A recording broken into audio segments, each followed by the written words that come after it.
Is your life pointed toward the things of God? I want you to take a moment and think about it. Is the trajectory of your life pointed toward the things of God or toward the things of this world?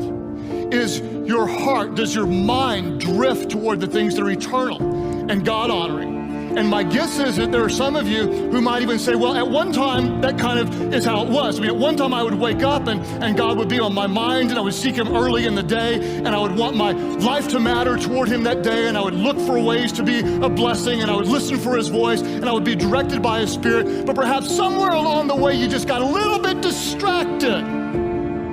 Maybe you found yourself let down by God.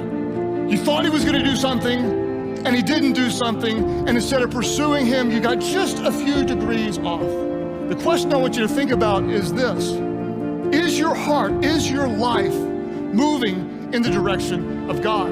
Because the wrong direction always leads to the wrong destination. We all know that person, right, that spends all their time talking, that like they just talk your ear off, and they're not really interested in asking you any questions. They're not really interested in really maybe getting to know you. They just want to talk. And what do they want to talk about? They want to talk about themselves most of the times, right? And they don't really create any space to hear your voice because they so love their own voice.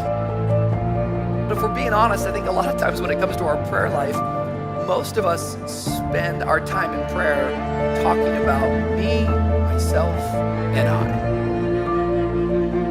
Faith doesn't come from doing. Faith comes from hearing. Hearing the word of the Lord. Yet as we hear the word of the Lord expects you to obey him. The more you obey him, the louder his voice gets.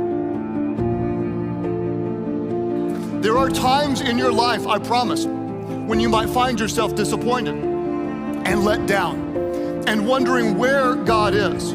And your disappointment with God might actually be a divine appointment from God.